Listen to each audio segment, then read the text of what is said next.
자, 다니엘은 그 바빌론이 그 유다 왕국을 침략했을 첫 번째 침략했을 때 그 포로로 사로잡혀 갔습니다. 그 세 친구와 함께 바벨론 궁에서 교육을 받았습니다. 친구와 함께. 그러니까 아마 10대 때 붙잡혀 간 걸로 보입니다. 그리고 느부갓네살 왕의 꿈을 해석해서 높은 자리에 오르게 되고, 느부갓네살의 손자 벨사살 왕의 또 꿈을 해석해서 나라가 망하기 전에 바벨론 제국의 세 번째 자리, 실제로는 첫 번째죠. 왕 다음에 높은 자리에 올라갑니다. 벨사살이 죽고 바벨론 나라는 망하고 메대 왕국이 들어서서 거기에 다리오 왕, 다리오가 나라를 통치하게 됩니다. 1절에 보면은 고관 120명을 전국을 통치하게 되다 그렇습니다. 새로 등장한 메대와 바사 제국, 페르시아입니다. 페르시아 제국은 그 제국을 120개로 나누고 한 명씩 관리를 둬서 통치하게 했는데, 그 중에 총리, 그 위에 총리 3명을 둬서 그 120명의 또 고관을 다스리는데, 그 중에 한 사람이 다니엘입니다. 다니엘. 그래서 그 3명 중에도 뛰어나서 3절에 보면은 왕이 다니엘로 하여금 바벨론 페르시아 제국 자체를 다스리게 하려고 그렇게 했다 그랬습니다. 그러자 총리와 고관들이 다니엘을 이제 시기하게 됩니다. 시기하게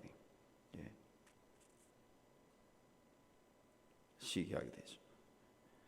그래서 이제 고발할 근거를 만드는데, 이 다니엘이라는 사람에게서 어떤 근거와 허물도 찾지 못하였으니 그가 충성되어 아무 그릇됨이 없고 허물도 없습니다. 그렇습니다. 4절에 그렇습니다. 그래서 이 다니엘을 하나님 율법에서 근거를 찾지 못하면 고발할 수 없을 것이다. 그래서 하나님의 율법에 찾는다라고 하는 것은 다니엘의 신앙을 가지고 고발해야 된다, 이런 결론을 내린 겁니다. 다니엘이 이 사람들로부터 이렇게 흠이 없어 보이고 또 허물이 없어 보이는 그런 이유는 다니엘이 하나님 말씀대로 살았기 때문에 그렇습니다. 하나님 말씀대로 살면은 사람이 진실해지죠, 정직해지죠, 또 정의롭습니다. 의롭습니다. 옛날이나 지금이나 마찬가지입니다. 말씀대로 살면은 사람을 두려워하는 것이 아니라 하나님을 두려워하게 되니까 늘 하나님 앞에 내가 서 있다, 그런 마음으로 모든 것을 행하니까 사람이 아주 정직해지고 의로워지고 또 진실해지죠. 그러니까 모든 사람들부터 인정을 받는 겁니다. 인정받는. 느부갓네살 그리고 벨사살 다 이렇게 바벨론 제국이라는 어마어마한 나라의 왕들입니다. 왕들. 그들의 눈에 다니엘이 들었던 겁니다. 또 다리오도 그 바벨론 제국을 무너뜨린 사람이, 얼마나 권세가 크겠어요.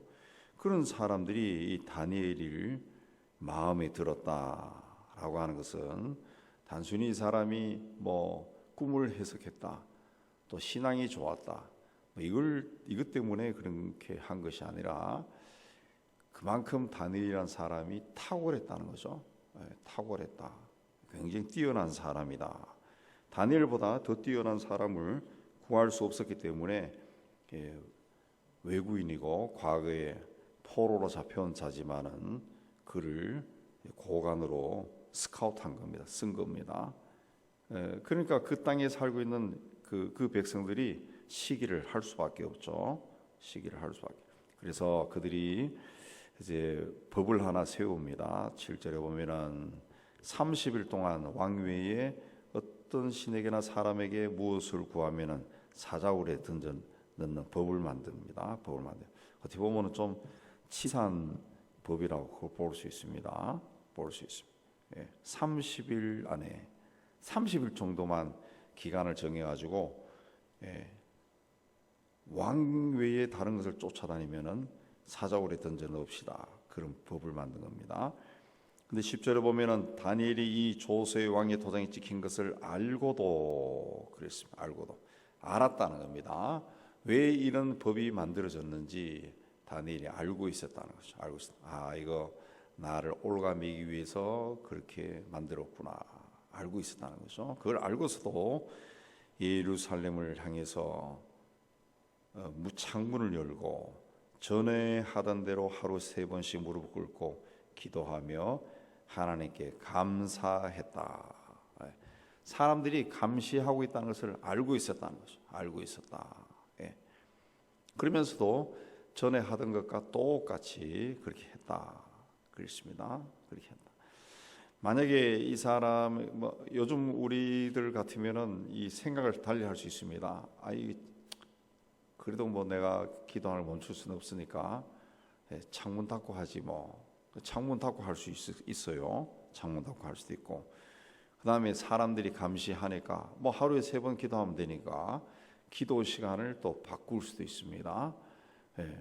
또 이전에는 소리 내어서 기도했다면은 이제 소리 내지 않고 기도하지 소리 내지 않고 기도할 수도 있고. 그다음에 이 사람들이 요즘 우리 하면은 CCTV 또 어디 은밀한 곳에 카메라를 또 숨겨놨을지도 모르니까 방을 바꾸지 방을 바꿀 수도 있고 여러 가지 다양한 것을 생각할 수 있는데 다니엘은 그렇게 하지 않았다. 전에 하던 대로 똑같이 사람들이 감시하고 있다. 알고 있었지만은 똑같이 전에 하던 대로 그런 사람들이 어떤 위협에 굴복하지 않았다는 거죠. 나는 하나님을 믿는 사람이 하나님. 그럼 내가 이 사람들이 이렇게 한다는 것을 알고 거기 굴복하면은 하나님을 버린 거나 똑같다고 생각한 거죠.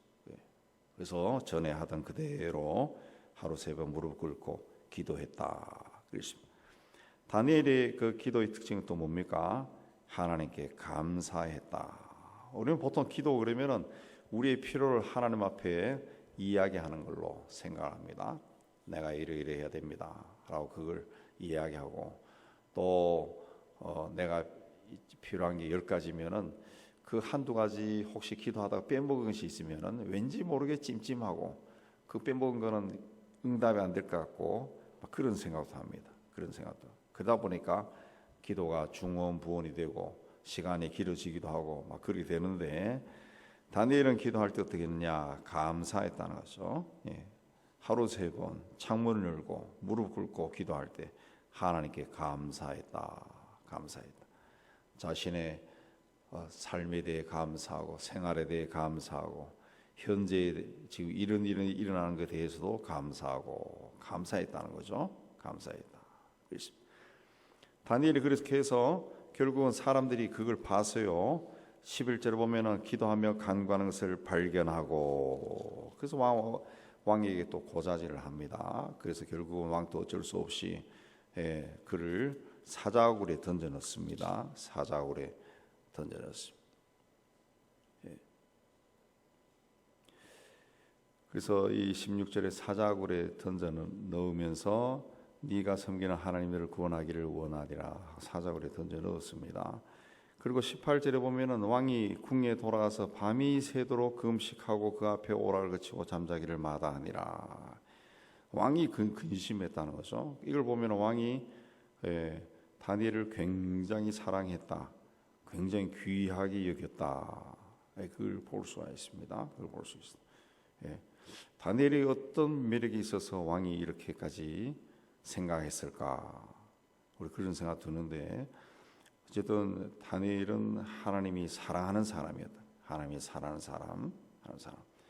우리도 그 주변에서 지금까지 신앙생활하면서 여러분들 다 경험했지만은 그 하나님 앞에 바르게 서 있는 사람들을 보면은 굉장히 그 존경스럽고 사랑스럽고 굉장히 귀해 보여요.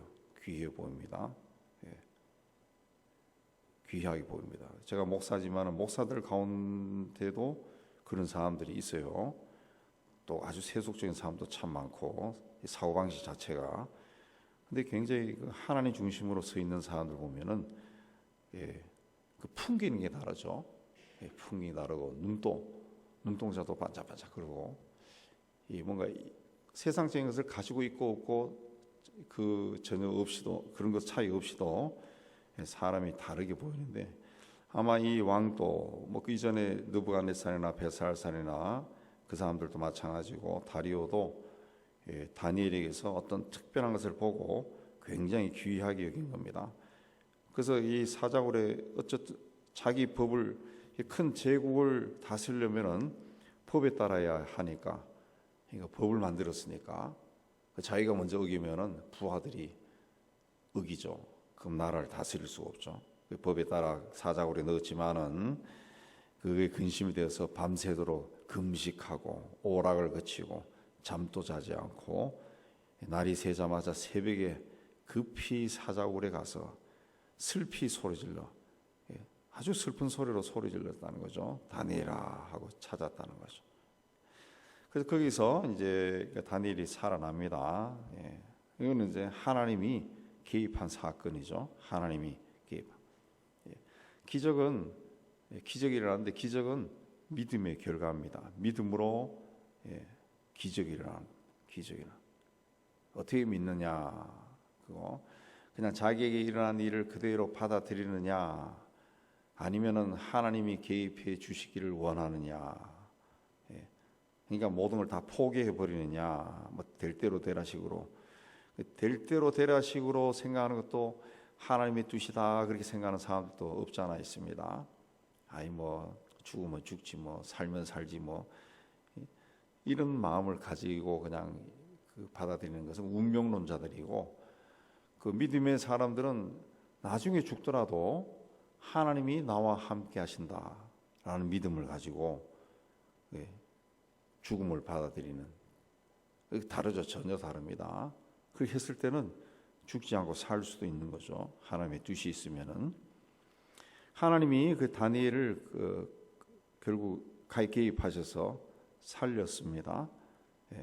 다니엘이 사자굴에서 살아서 돌아오니까 왕이 크게 변화됩니다. 왕이 변화됩니다.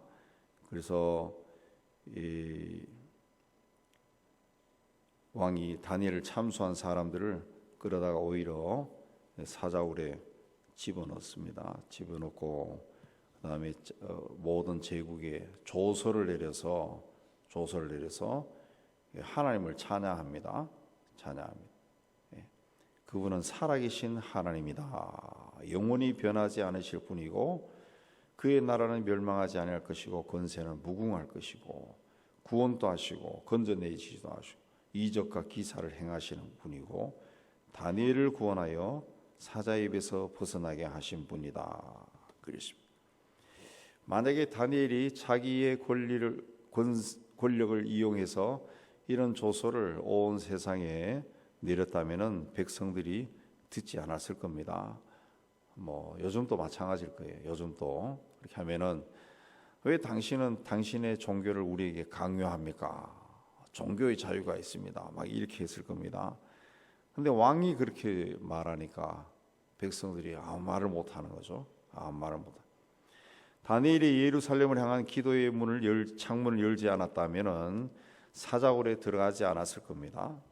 사자굴에 들어가지 않았더라면은 다리오 왕의 아주 훌륭한 부하가 되었을지는 모르지만은 살아있는 하나님을 그 왕과 그 새로 등장한 제국에 드러내지 못했을 겁니다.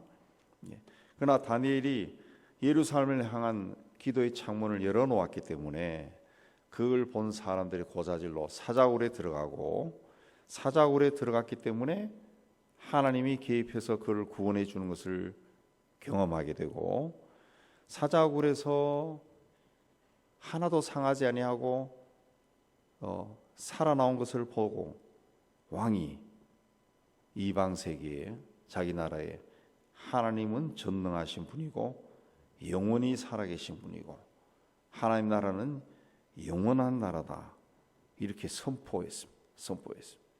그렇기 때문에 오늘 이 말씀을 통해서도 우리도 하나님을 향한 기도의 창문을 항상 열어놓고 있어요. 그러면은 뭐 누가 보더라도 저분은 늘 기도하는 분이다. 그 시간이 되면은 창문을 여는 분이다. 기도의 창문을 열어놨다는 것은 상당히 상징적인 의미가 있잖아요. 하나님을 향해 그 시간에 문을 여는 사람, 마음의 문을 여는 사람, 기도의 문을 여는 사람이다. 이렇게 기도하는 것이 은밀하게도 할 수 있지만은 적어도 내가 기도하는 사람이라는 것을 다른 사람들이 알 정도로 변화가 있어요. 변화가 있어. 내 가족도 내가 기도하는 걸 알고 기도하기 때문에 사람이 달라진 걸 알아야지. 다니엘은 다른 사람이 인정할 정도로 다르게 사는 사람. 그래서 다른 총리와 고관들이 시기할 정도로 자기들하고는 전혀 다르게 사는 사람.